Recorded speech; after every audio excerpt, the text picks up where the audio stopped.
Welcome to Voices of the Community, which explores critical issues facing Northern California communities. We introduce you to the voices of community thought leaders and changemakers who are working on solutions that face our fellow individual community members, neighborhoods, cities, and our region. This is George Koster, your host. This episode is part of a series of interviews we conducted through our participation in the Bay Area Video Coalition's TV show titled San Francisco Nonprofits Spotlight. The interviews were conducted via Zoom from April to June 2020 during the height of the first phase of the COVID-19 pandemic and the shelter-in-place requirements. The goal of the series is to shine a spotlight on the nonprofits and their staff who are struggling to deal with the impact of the COVID-19 pandemic on their operations, services, and sustainability. The series of interviews we conducted feature voices from a cross-section of organizations that make up the fabric of our community. Each of them brings a unique perspective on how they and we are dealing with the issues facing our community during the pandemic. I think now is a time when the public is recognizing that homeless services are public health services. Housing is healthcare, right? You can't be safe from a pandemic if you don't have somewhere to stay. In this episode, we feature the voice of Sammie Rayner, Chief Programming Officer with Community Forward SF. Over the past 40-plus years, Community Forward SF has been helping our unhoused community members to move off the street, find comprehensive services, and stabilize their lives.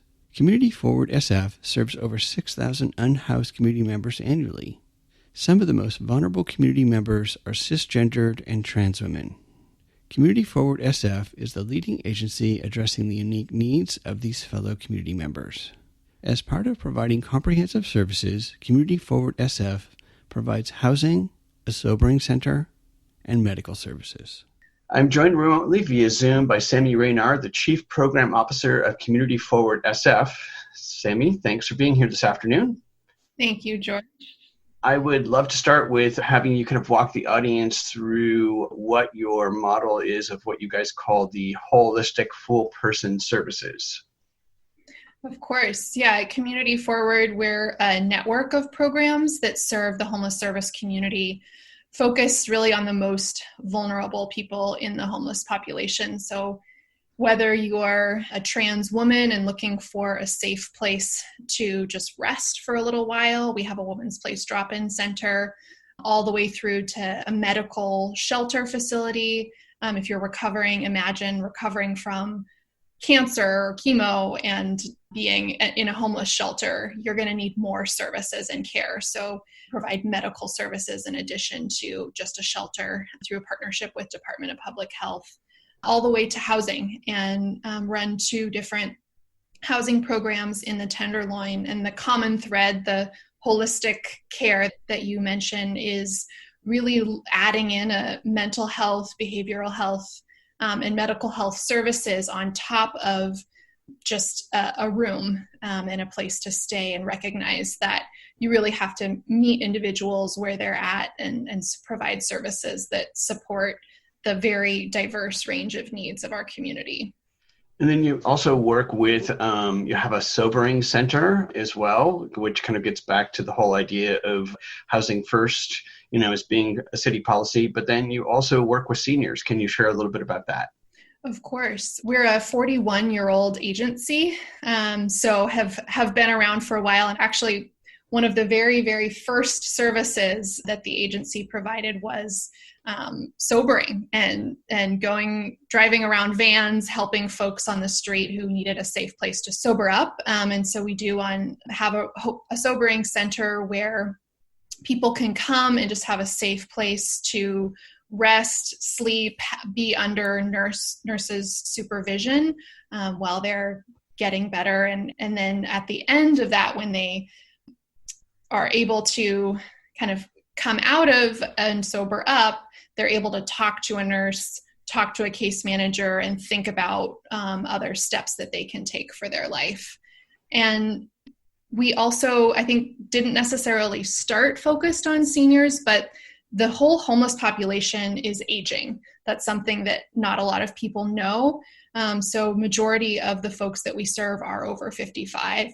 across all of our different programs. The other thing I wanted to kind of get to was how has COVID-19 really impacted your entire network of services? It's hit each of our operations slightly differently. I think one of the heaviest and hardest impacted places is our drop-in center. Our Women's Place Drop-In Center serves about 3,000 women a year.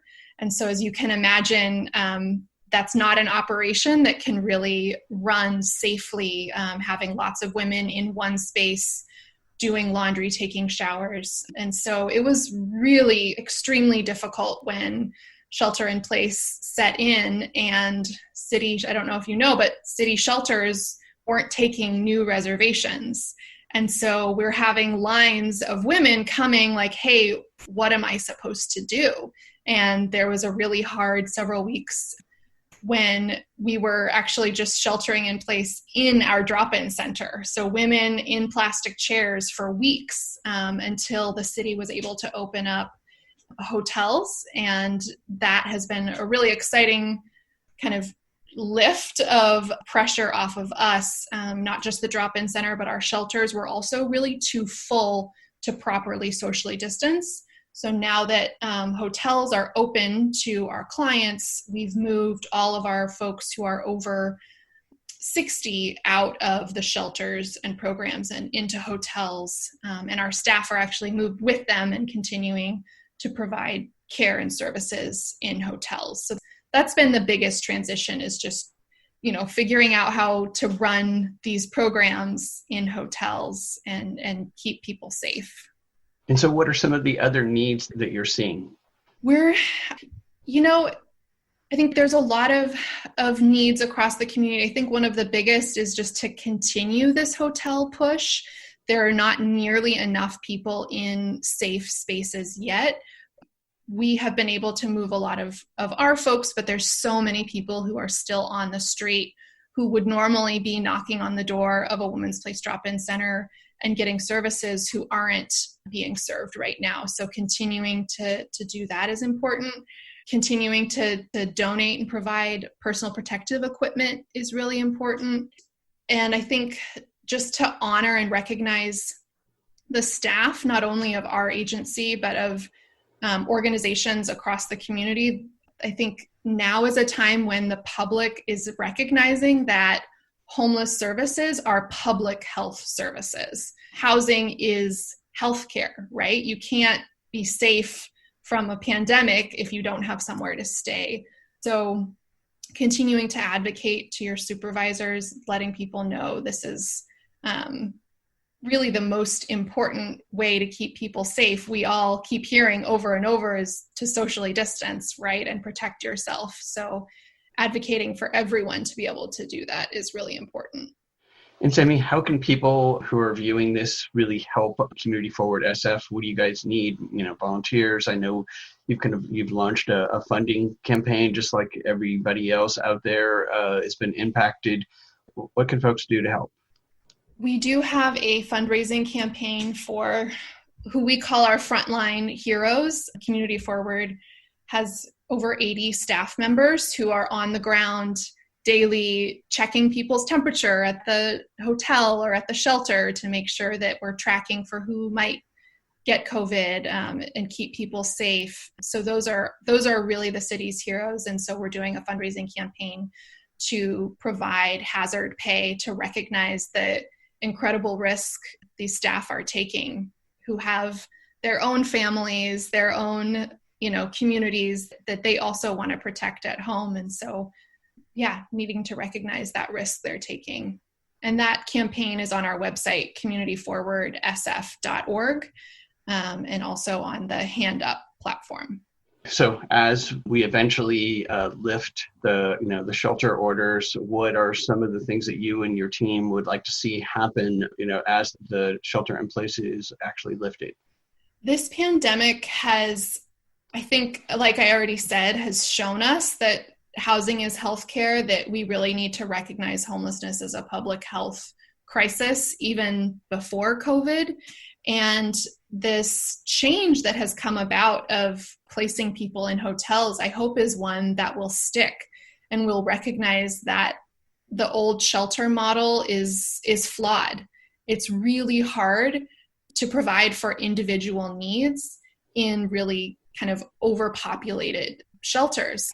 I don't know about you, but when you're not feeling well or when you're kind of at a low point in your life, if you're crowded with a bunch of other people and aren't necessarily getting individual care, it can be hard to advocate for yourself and your needs. And so that's the wave of change that we're hoping will continue after this is the broader recognition that it's not just about these individual folks' safety, it's our entire community's health that's at risk by not providing housing. The other final question would just be, here we have a pandemic and kind of a meltdown in so many ways. What would you say are some of the positive things that could come out of the crises to support not only our unhoused community members, but society at large? I'd love for us to buy a building, for the city to buy up buildings. I think that, that could be there's going to be empty offices, empty spaces. I think that now would be an amazing time to really truly double down on the housing first model. Yeah. And to I guess, continue to keep people in either the hotels or some other kind of housing model. And then I guess the other piece is just, I hope that people will see our staff, see the public health workers who are like, even before this pandemic, to me, they were heroes. They're out there every day providing and caring for the people who often are left invisible. And so I would love for, minimum wage increases or, anything that can help provide more of a living wage for people who are on the front lines so that their whole focus can just be on those clients and their needs rather than how am I going to work 2 to 3 jobs to be able to do this work that I'm so passionate about. Thank you, Sammie, for sharing your team's work today. And we'll make sure that we have all the contact information on the website and social media of how people can follow up with you guys and get engaged. Is there anything else that I haven't asked you that you would love to talk about today? I think those are the key things. Keep reaching out to your neighbors and checking in, seeing where people can use help, but also look at neighborhoods outside of maybe your immediate surrounding. And yeah. Sammie, please stay safe out there and healthy, and give my best to Kara and to the whole staff. Thank you. Thank you. That's it for this episode of Voices of the Community. You've been listening to the voice of Sammie Rayner, Chief Programming Officer with Community Forward SF. As part of their response to providing support for unhoused community members to deal with the COVID-19 pandemic, Sammie mentioned their funding campaign to support their staff who are working on the front lines to provide essential services. The Support Our Team Fund will help Community Forward SF's staff to continue to provide essential services for their shelter residents. With COVID-19, the staff now does temperature screenings, maintains higher sanitation standards, and implements social distancing measures in Community Forward SF's shelters. To find out more about the program, please visit www.communityforwardSF.org/COVID. We hope that you enjoyed the insights, points of view, and personal stories from the voices of changemakers and their nonprofits featured in the series. To find out more and get engaged with the nonprofit and staff members featured in this episode, please go to my website, georgecoster.com, and click on Voices of the Community to find links to this episode. Please consider a donation and volunteering to provide a hand up to your fellow community members. I want to thank my associate producer, Eric Estrada, as well as the wonderful team at Bay Area Video Coalition. Go to www.bavc.org to find out more about Bay Area Video Coalition services. To listen to our next episode in this series and to our archived past shows, which feature community voices working on solutions to critical issues facing Northern California communities, please go to georgecoster.com. While you're on our website, please consider making a donation to help us provide future shows just like this. Please rate us on iTunes or wherever you get your podcast and share the story with your friends. Follow us on Twitter @George Koster, and please email us at george@georgekoster.com. I'm George Koster in San Francisco, and thank you for listening.